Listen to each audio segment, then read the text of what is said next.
Side खबरों के लिए सब्सक्राइब करें फ्लेम मीडिया और उसके बाद बेल आइकन को प्रेस करें ताकि सबसे पहले आपको मिले एक्सक्लूसिव खबरें।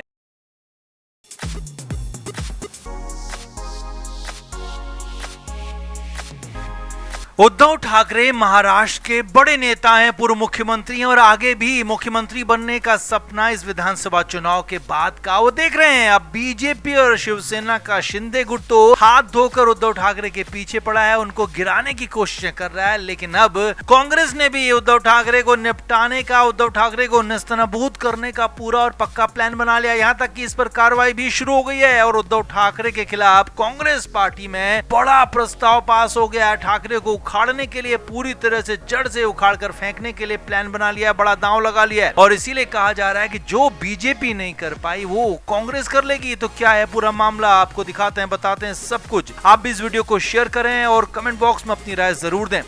तो नाना पटोले तो उद्धव ठाकरे को रत्ती भर भी पसंद नहीं करते। जी हां, एक गठबंधन में होने के बाद भी, एक साथ चुनाव लड़ने के बाद भी नाना पटोले जो कि कांग्रेस के महाराष्ट्र के अध्यक्ष हैं, वो कभी भी उद्धव ठाकरे से बना नहीं पाए। लोकसभा चुनाव से पहले तो नाना पटोले ने उद्धव ठाकरे की मनमानी को काफी कुछ सहा क्योंकि कांग्रेस का राष्ट्रीय नेतृत्व ऐसा चाहता था। लेकिन जैसे ही लोकसभा चुनाव खत्म हुए तो नाना पटोले ने उद्धव ठाकरे की बातों को, उनके फैसलों को मानने से इनकार कर दिया और इसमें कई बार केंद्रीय नेतृत्व यानी कि राहुल गांधी का भी नाना पटोले को पूरा समर्थन मिला। यहाँ तक कि कई बार तो गठबंधन की जिस मीटिंग में उद्धव ठाकरे होते, नाना पटोले वहां जाते ही नहीं। और इतना नहीं, विधानसभा चुनाव में तो अकेले लड़ने 288 सीटों पर कैंडिडेट खड़े करने के ऐलान भी नाना पटोले ने ही कर दिया। अब इस बीच एक नया डेवलपमेंट ये हुआ कि नाना पटोले अपने घर नागपुर पहुंचे और यहाँ पर एक घर पर मीटिंग बुला ली कांग्रेस नेताओं की। अब इसमें विदर्भ क्षेत्र के कई कांग्रेस कार्यकर्ता और नेता इसमें शामिल हुए। अब यहीं पर बड़ा फैसला लिया गया। अब बड़ी खबर यह कि यहाँ पर नाना पटोले के करीबी लोग एक बड़ा प्रस्ताव लेकर आए जिसमें उद्धव ठाकरे के खिलाफ कई सारी बातें लिखी थी और सबसे बड़ी बात, उद्धव ठाकरे को महाराष्ट्र का अगला मुख्यमंत्री नहीं बनने देने की बात लिखी गई थी। जी हाँ, बहुत बड़ा फैसला था, बड़ा अपडेट था कि महाराष्ट्र कांग्रेस के अध्यक्ष नाना पटोले के घर पर नागपुर में कांग्रेस की मीटिंग हुई जिसमें प्रस्ताव लाया गया कि वो यानी कि कांग्रेस और नाना पटोले किसी भी कीमत पर उद्धव ठाकरे को महाराष्ट्र का अब आगे मुख्यमंत्री नहीं बनने देंगे। और इस प्रस्ताव को नाना पटोले के घर पर पास कर दिया गया और इसे लेकर काम करने का फैसला भी लिया गया।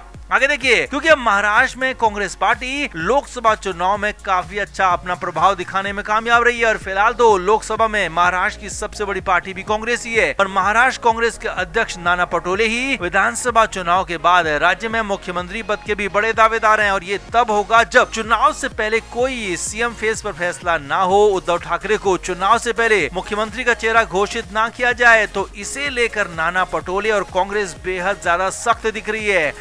साफ कह दिया कि उद्धव ठाकरे मुख्यमंत्री के फेस तो नहीं होंगे और इसके साथ साथ एक कदम आगे बढ़कर प्रस्ताव पास कर दिया कि उद्धव ठाकरे को महाराष्ट्र का मुख्यमंत्री चुनाव के बाद भी बनने नहीं देंगे, चाहे इसके लिए कुछ भी करना पड़े।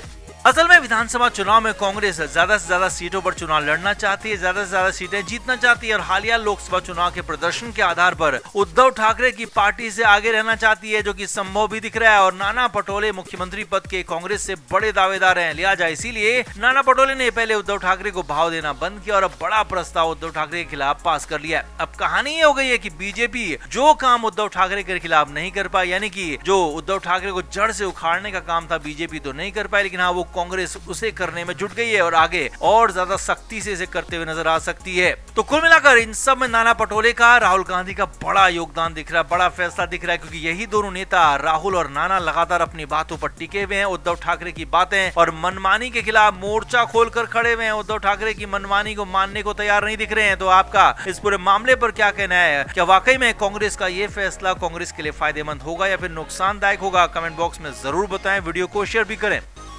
तो उद्धव ठाकरे अपनी पार्टी में बीजेपी के कई नेताओं को शामिल करा रहे हैं। कई शिंदे गुट के नेता भी उद्धव ठाकरे की पार्टी में शामिल हो रहे हैं। अब इस तरह से उन्हें शक्ति प्रदर्शन भी कहा जा रहा है। उद्धव ठाकरे को इसमें ताकतवर दिखाया जा रहा है, मगर पूरी सच्चाई ये नहीं है। पूरी सच्चाई कुछ और ही है जो कि हैरानी भरी है और उद्धव ठाकरे का असली सच बताने वाली है। असल में पिछले करीब 2 हफ्ते से उद्धव ठाकरे को कांग्रेस की तरफ से झटके पर झटके मिल रहे थे और पिछले 1 हफ्ते में तो कांग्रेस ने उद्धव ठाकरे को कहीं का नहीं छोड़ा। छोड़ा, क्योंकि महाराष्ट्र कांग्रेस के अध्यक्ष नाना पटोले ने साफ साफ कह दिया था कि वो यानी कि उनकी पार्टी कांग्रेस सभी 288 सीटों पर अकेले चुनाव लड़ेगी और इसके लिए बकायदा आवेदन तक मंगवा लिए थे। और यही नहीं, इसके बाद राहुल गांधी से भी शिवसेना यूबीटी के लोगों ने बात करने की कोशिश की, मगर वो बात भी हो नहीं पाई। संजय राउत को दिल्ली भेजने का प्लान भी दांव भी फेल हो गया। अब इन सब के बाद हैरान और परेशान उद्धव ठाकरे ने अनंत फानन में मीटिंग बुला ली। मातोश्री में ये मीटिंग बुलाई गई और इस बैठक में उद्धव ठाकरे के साथ साथ संजय राउत और बाकी के बड़े नेता भी मौजूद थे। अब इस दौरान खबर है कि पहले उद्धव ठाकरे मीटिंग में सब पर बिना बात चिल्लाने लगे, कहने लगे कि हमने कांग्रेस को यहाँ आगे बढ़ाया, हमने कांग्रेस को तवज्जो दी, इज्जत दी और आज कांग्रेस हमें ही पीठ दिखा रही है, हमें ही मुंह नहीं लगा रही है। उद्धव ठाकरे यही नहीं रुके, उन्होंने कहा कि विधानसभा चुनाव हमारे लिए बेहद ज्यादा जरूरी है, हमारे एग्जिस्टेंस के लिए जरूरी है और इसमें कांग्रेस के साथ गठबंधन होना भी बेहद जरूरी है। जी हाँ, ये अपनी पार्टी के कुछ कोर नेताओं को उद्धव ठाकरे ने साफ साफ कहा कि कांग्रेस को अपने पाले में करना होगा, क्योंकि बगैर कांग्रेसी गठबंधन के उनकी नैया पार होगी नहीं। अब यहाँ पर संजय राउत बोले कि कांग्रेस नेता तो बात करने तक को तैयार नहीं है, नहीं राज्य के नेता और नहीं राष्ट्रीय नेता हमसे बात कर रहे हैं, तो बात किससे करें। इसको लेकर उद्धव ठाकरे और ज्यादा नाराज हो गए। संजय राउत को फटकार दिया कि आपको इस मामले में फ्री हैंड दिया गया और उसका ये नतीजा निकला। इसके तुरंत बाद उद्धव ठाकरे वहां से चले गए। अब खबर है कि तुरंत उद्धव ठाकरे अपने कमरे में चले गए, क्योंकि मातोश्री में उनका दफ्तर भी है और मातोश्री में उनका घर भी है। लिहाजा मीटिंग के बाद वो सीधे अपने घर के अंदर कमरे के अंदर चले गए और रोने लगे। जी हाँ, सूत्रों के मुताबिक यही खबर है कि उद्धव ठाकरे अकेले में रोने लगे, परेशान हो गए, उनके आंसू निकल आए, क्योंकि उनको ऐसे रिजेक्शन की, बार बार होने वाले रिजेक्शन की आदत नहीं है, जो कि अब पहले तो बीजेपी की तरफ से मिला, तो अब यहाँ कांग्रेस की तरफ से उन्हें रिजेक्शन मिल रहा है। क्योंकि उद्धव ठाकरे को लग रहा था कि जैसे लोकसभा चुनाव में उन्होंने मनमानी की, अपने मन मुताबिक कैंडिडेट फील्ड किए, अपने मन मुताबिक दूसरी पार्टी के प्रत्याशियों को भी बदलवाया, तो वैसा ही लोकसभा चुनाव के बाद विधानसभा चुनाव में भी वो करना चाहते थे। लेकिन लोकसभा चुनाव के बाद महाराष्ट्र में मजबूत हुई कांग्रेस अब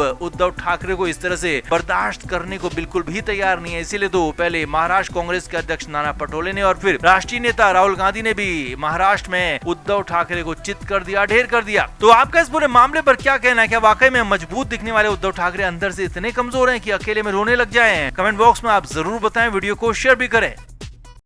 फिल्म मीडिया रिपोर्ट।